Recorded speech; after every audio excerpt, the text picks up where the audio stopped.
Hi friends, welcome back to Rani's kitchen. నేను మీ రాణి. Friends, ఈరోజు recipe వచ్చేసి స్నాక్స్ రెసిపీ అండి. చిన్నపిల్లలకి చాలా చాలా ఇష్టమైన చిన్న చెకోడీలు. ఆ ప్రాసెస్ అంతా చూద్దాం. వీడియోని ఫస్ట్ నుంచి లాస్ట్ వరకు స్కిప్ చేయకుండా చూడండి. 1 కప్పు బియ్యం పిండితో అన్నీ కూడా ఇంట్లో ఉన్న ఇంగ్రీడియంట్స్తోనే సింపుల్గా 10 నిమిషాల్లో ఈ స్నాక్స్ అనేవి ప్రిపేర్ చేసి పిల్లలకి పెట్టొచ్చండి. చాలా ఈజీగా చేసేసుకోవచ్చు. పైకి క్రిస్పీగా చాలా టేస్టీగా ఉంటాయి. వీడియోని ఫస్ట్ నుంచి లాస్ట్ వరకు స్కిప్ చేయకుండా చూడండి. అలాగే ఛానల్ని ఫస్ట్ టైం వాచ్ చేసిన వారు సబ్స్క్రైబ్ చేసుకోండి. పక్కనే ఉన్న బెల్ బటన్ కూడా క్లిక్ చేయండి. ఇంకా కుకింగ్ స్టార్ట్ చేద్దాం. ముందుగా స్టవ్ ఆన్ చేసి కళాయి పెట్టుకుని ఒక బౌల్ నిండా వాటర్ తీసుకుని పోసుకోండి. దానిలోకి టేస్ట్కి సరిపడా సాల్ట్, 1 టీ స్పూన్ కారం వేసుకోండి. అలాగే 1/2 టీ స్పూన్ పసుపు కూడా వేసుకుని, ఒక 1/2 టీ స్పూన్ వాము, 1/2 టీ స్పూన్ జీలకర్ర కూడా వేసుకోండి. అలాగే 1 టేబుల్ స్పూన్ వెన్న కానీ బటర్ కానీ వేసుకోండి. లేదంటే ఆయిల్ అయినా కూడా వేసుకోండి. బటర్ కానీ వెన్న కానీ ఆయిల్ కానీ ఏదైనా వేసుకోవచ్చండి. స్నాక్స్ అనేవి క్రిస్పీగా బాగా వస్తాయి. మరి కొంచెం ఎక్కువగా కూడా ఇంకొక టేబుల్ స్పూన్ యాడ్ చేసుకున్నా కూడా చాలా గుల్లగుల్లగా స్నాక్స్ అనేవి కరకరలాడుతూ టేస్టీగా వస్తాయి. ఇప్పుడు ఏ బౌల్తో మనం వాటర్ని కొలిచి తీసుకున్నామో అదే బౌల్తో కప్పు నిండా కూడా పొడి బియ్యం పిండిని వేసుకుని అదంతా కూడా కాగుతున్న వాటర్లో వేసుకుని వాటర్లో పిండిని బాగా కలపండి. గరిటెతో కలుపుకుంటూ కలిపినట్లయితే అడుగున అంటుకుపోకుండా పిండి అంతా కూడా వాటర్లో బాగా కలిసిపోతుందండి. ఈ విధంగా కలపండి. ఈ ప్రాసెస్ అంతా కూడా చాలా సింపుల్గా చేసేసుకోవచ్చండి. స్నాక్స్ అనేవి చాలా చాలా టేస్టీగా వస్తాయి. పిండి వేసిన తర్వాత బాగా కలిపిన తర్వాత స్టవ్ వెంటనే ఆఫ్ చేసుకోండి.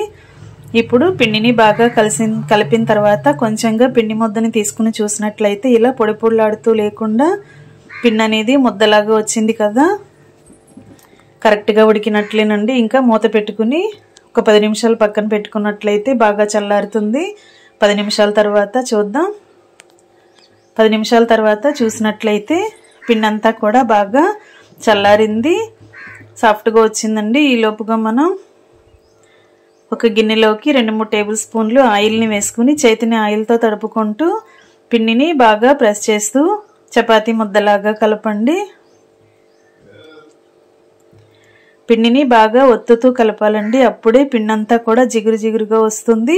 చెకోడీలు చేసుకున్నప్పుడు క్రాక్స్ అనేవి రాకుండా కరెక్ట్ షేప్లోకి రౌండ్గా మనం చేసుకోవటానికి ఈజీగా వస్తాయండి. పిండిని బాగా ఒత్తుతూ గట్టిగా ఒత్తుతూ కలిపినప్పుడే చెకోడీలు అనేవి కరెక్ట్గా వస్తాయి. పిండి అంతా కూడా కలుపుకొని పక్కన పెట్టుకున్నాం కదా. ఇప్పుడు పూరీ పీటకి కొంచెంగా ఆయిల్ అప్లై చేసి కొంచెంగా పిండి ముద్దని చేత్తో తీసుకుని సన్నగా పొడవుగా రోల్ చేసుకోండి. ఇలా నేను వీడియోలో చూపిస్తున్న విధంగా సన్నగా పొడవుగా చేసుకోండి. మరీ సన్నగా కాకుండా మరీ లావుగా కాకుండా ఇలా మీడియంగా చేసుకున్నట్లయితే అచ్చం షాప్లో కొన్న చెకోడీల్లాగా టేస్టీగా క్రిస్పీగా వస్తాయండి. ఈ సైజులో నేను చూపించిన విధంగా రౌండ్గా అంటించుకొని ప్లేట్లోకి పెట్టుకోండి. ఇదే ప్రాసెస్తో మిగిలిన చెకోడీలను కూడా చేసుకోండి. చిన్నపిల్లలైనా కూడా చాలా ఈజీగా ఈ చెకోడీలను చుట్టేస్తారండి. అంత ప్రాసెస్ అనేది అంత ఈజీగా ఉంటుంది. ఇంగ్రీడియంట్స్ కూడా అన్నీ మన ఇంట్లో వాడుకునే ఇంగ్రీడియంట్సే కదా.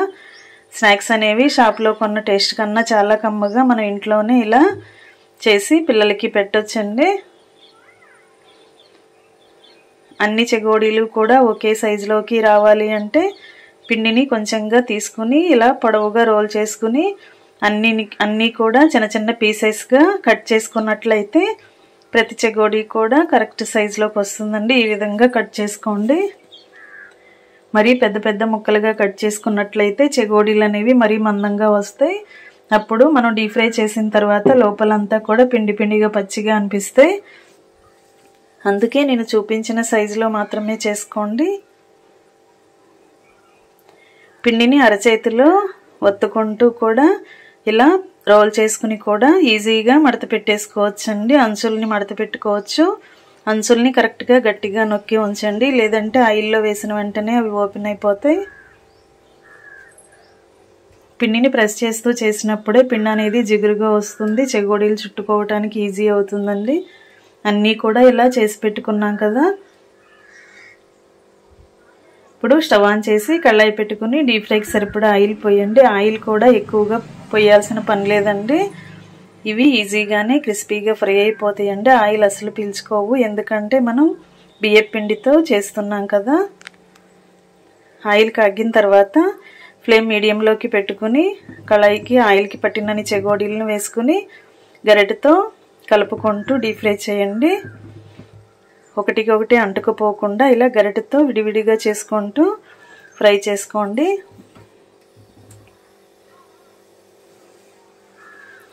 ఈ విధంగా బాగా ఫ్రై అయిన తర్వాత ఆయిల్ అనేది కాగటం ఆగిపోయి సౌండ్ అనేది తగ్గిపోతుందండి. అప్పుడు కరెక్ట్గా ఫ్రై అయినట్లే వెంటనే మనం ఆయిల్ నుండి తీసేసుకోవచ్చు. ఆయిల్ అనేది బబుల్స్ రావటం ఆగిపోతుంది. అప్పుడు మనకి స్నాక్స్ అనేవి కరెక్ట్గా ఫ్రై అయినట్లే అర్థమవుతుంది. ఆ టైంలో వెంటనే మనం ఆయిల్ నుండి తీసేసుకుని ఒక ప్లేట్లోకి వేసేసుకోండి. అదేవిధంగా మిగిలిన వాటిని కూడా బ్యాచెస్ వైజ్గా డీప్ ఫ్రై చేసుకుందాం. ఎన్ని చెగోడీలైనా కూడా చాలా ఈజీగా చేసేసుకోవచ్చండి. నేను ఒక బౌల్తో బియ్యపిండి చూపించాను కదా, ఇదే ప్రాసెస్తో ఇదే కొలతతో మీరు ఎన్ని కప్పులు బియ్యపిండి అయినా కూడా ఎన్ని చెగోడీలైనా కూడా చేసుకోవచ్చు. టేస్ట్ అనేది చాలా చాలా నచ్చుతుందండి మీ అందరికీ కూడా. ఇంకా మొత్తం అన్ని డీప్ ఫ్రై చేయడం కంప్లీట్ అయినాక స్టవ్ ఆఫ్ చేసి ప్లేట్లోకి తీసుకోవటమే. క్రిస్పీ చిన్న చెగోడీలు రెడీ అయిపోయాయండి. రెసిపీ నచ్చినట్లయితే వీడియోకి లైక్ చేసి ఛానల్ని సబ్స్క్రైబ్ చేసుకోండి. పక్కనే ఉన్న బెల్ ఐకాన్ని యాక్టివేట్ చేయండి. నేను పెట్టబోయే రెసిపీస్ అన్ని డైలీ మీ ఫోన్కి నోటిఫికేషన్కి వస్తాయి కదా, ఓపెన్ చేసి చూడండి. మీరు కూడా రెసిపీస్ని కుక్ చేసి పిల్లలకి సర్వ్ చేయండి. మరిన్ని రెసిపీస్ కోసం ఛానల్ని సబ్స్క్రైబ్ చేసుకోవటం మాత్రం మర్చిపోకండి. పక్కనే ఉన్న బెల్ ఐకాన్ని కూడా యాక్టివేట్ చేయండి. నేను పెట్టబోయే రెసిపీస్ అన్ని డైలీ చూడండి. మరొక రెసిపీతో మళ్ళీ కలుద్దాం. Thanks for watching. నేను మీ రాణి.